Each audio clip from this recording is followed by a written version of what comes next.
Living with obsessive-compulsive disorder, OCD, can be an exhausting and deeply confusing experience, especially when it revolves around the terrifying fear of harming the people you love. Unlike the common perception of OCD as just repetitive hand-washing or arranging objects, this form of OCD involves intrusive, unwanted thoughts about causing harm to family members, partners, or close friends. These thoughts are not a reflection of the person's desires or intentions. They are involuntary and highly distressing. The person experiencing them often feels isolated, misunderstood, and trapped inside their own mind, battling fears that contradict everything they value about themselves. This struggle is profoundly painful because it targets what matters most: the love and care for others. The origin of these intrusive thoughts is rooted in the way OCD hijacks normal cognitive processes. Normally, people experience fleeting, bizarre thoughts occasionally, but they quickly dismiss them as irrelevant. In OCD, the brain's alarm system becomes overactive, locking onto worst-case scenarios, especially those involving harm to loved ones, and refusing to let go. The individual is haunted by what-if questions that spiral out of control, such as, what if I lose control and hurt my child, or what if I am a danger to my partner? These thoughts produce intense anxiety and a crushing sense of responsibility, making the person feel as if they must prevent something terrible from happening at all costs, even though there is no real threat. This overwhelming feeling of responsibility is a hallmark of harm OCD, and it fuels the obsessive cycle that traps sufferers in endless doubt and fear. Intrusive thoughts themselves are a normal part of human experience, and most people have had disturbing or unwanted thoughts at some point. What sets harm OCD apart is the way these thoughts are interpreted and managed. Instead of brushing them off, individuals with OCD assign deep meaning and significance to these thoughts, believing they reveal something terrible about their character or future actions. This misinterpretation causes extreme distress and leads to compulsive behaviors or mental rituals designed to neutralize or counteract the feared consequences. Unfortunately, these rituals, such as repeatedly seeking reassurance or mentally undoing thoughts, reinforce the obsession rather than diminish it, creating a vicious cycle of anxiety and compulsion that can dominate daily life. In everyday life, harm OCD manifests in many ways that can severely limit freedom and joy. Some people may avoid being alone with those they fear hurting, while others remove or hide any objects that they associate with potential danger, like knives or scissors. The fear can be so consuming that individuals constantly seek reassurance from loved ones, repeatedly asking if they might be dangerous or if others believe they will hurt someone. They may confess their intrusive thoughts even though they have done nothing wrong, hoping to find relief through openness. Additionally, some engage in mental rituals, such as repeating phrases or prayers to cancel out the thoughts. The constant monitoring of emotions and behaviors to detect any signs of aggression only increases anxiety and fuels the obsession, often leading to social withdrawal and strained relationships. The emotional toll of living with harm OCD is immense and often underestimated. Imagine constantly doubting your own safety around those you love most, feeling a deep sense of shame and guilt over thoughts you never wanted or chose to have. Many people suffering from this form of OCD struggle silently, fearing stigma or judgment if they share their experiences. The fear of being misunderstood or labeled dangerous prevents them from seeking the help they need. Yet, it is important to recognize that the very distress caused by these thoughts is evidence that the person is not a threat. Rather, OCD cruelly targets the values and emotions that define us, turning love and care into sources of anxiety and torment. From a neuroscience perspective, OCD arises from dysfunction in specific brain circuits involving the orbitofrontal cortex, anterior cingulate cortex, and caudate nucleus, which are responsible for filtering out irrelevant information, detecting errors, and regulating behavior. In people with OCD, these brain regions are hyperactive, causing a false sense of danger and a constant need to correct perceived threats even when there is no real risk. This false alarm makes intrusive thoughts about harming loved ones feel urgent and meaningful despite their irrational nature.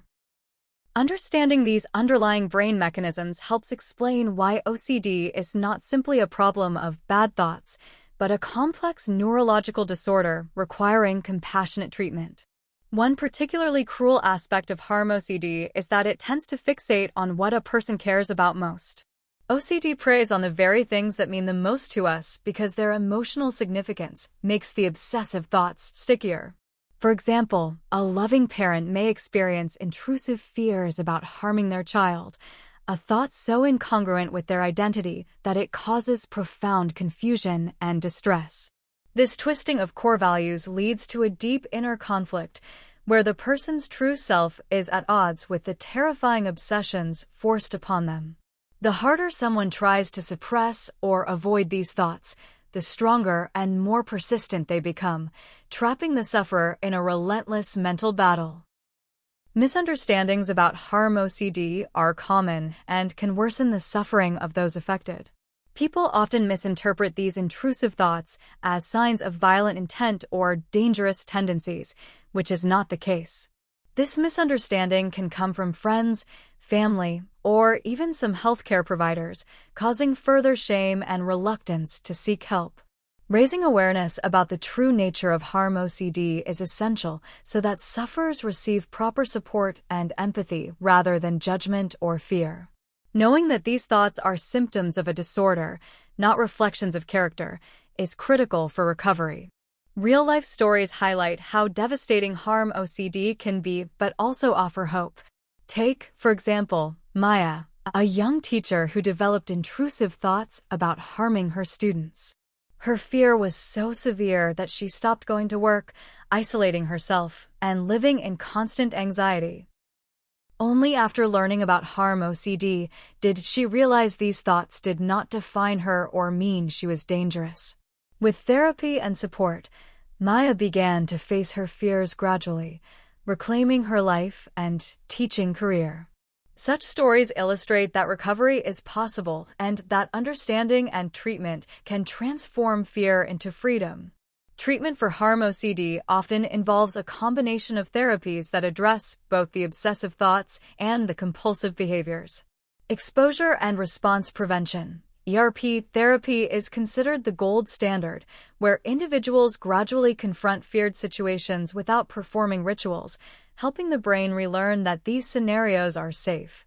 Cognitive behavioral therapy (CBT) supports this by helping sufferers challenge distorted beliefs about responsibility and danger. In some cases, medications such as selective serotonin reuptake inhibitors (SSRIs) are prescribed to reduce anxiety and obsessive symptoms. Peer support groups can also be invaluable, providing a safe space to share experiences and reduce isolation. In addition to formal treatment, individuals can use everyday coping strategies to manage harm OCD more effectively. Mindfulness techniques teach people to observe their thoughts without judgment, reducing the power and urgency of obsessions. Journaling can help externalize intrusive thoughts and lessen their emotional weight. It is also important to limit reassurance-seeking behaviors, which may feel comforting but ultimately strengthen OCD's hold. Learning to tolerate uncertainty, accepting that absolute certainty is impossible, is a powerful tool that weakens the obsessive cycle and restores a sense of control. One of the most important messages for anyone living with harm OCD is to remember that you are not your thoughts. Having intrusive, disturbing thoughts does not make someone a bad or dangerous person. In fact, the intense distress caused by these thoughts is often a sign of a person's kindness and moral integrity. OCD deceives us into equating thought with action, but this is a harmful distortion. Recognizing the difference between unwanted thoughts and true intentions is a critical step toward healing and reclaiming peace of mind. Recovery from harm OCD is a journey of changing your relationship with your thoughts, not erasing them entirely. The goal is to learn how to live alongside intrusive thoughts without letting them control your emotions or actions. Over time, this can significantly reduce anxiety and allow for a fuller, more joyful life. If you or someone you know is struggling with these fears, please know that you are not alone and that effective help is available. Seeking support from a qualified mental health professional if you find yourself nodding along with some of these experiences and healing, know that you are Disclaimer, not alone. This and video more is not a importantly, substitute for that what you're professional feeling medical is valid. advice or Recognizing therapy. that something inside If you you isn't or someone you know anymore experiences is actually a OCD courageous symptoms or or distressing toward thoughts. healing. Please It's reach okay out to to reach out for licensed help, mental health whether it's provider talking for to a friend, diagnosis and family treatment, member, or a mental health professional. Healing doesn't mean fixing everything overnight. It means taking one small step at a time, being kind to yourself, and trusting that better days are possible. You deserve to feel peace, joy, and connection again. So take a deep breath and give yourself permission to begin, right here, right now. Thank you for spending this time with me today. Remember, noticing that you're not feeling normal anymore isn't a sign of failure. It's a sign of awareness. Awareness is the gateway to change. If this conversation has resonated with you, I encourage you to reach out to someone you trust or seek professional support. You are worth the care and kindness you so freely give others. Until next time, be gentle with yourself and keep moving forward, one step at a time.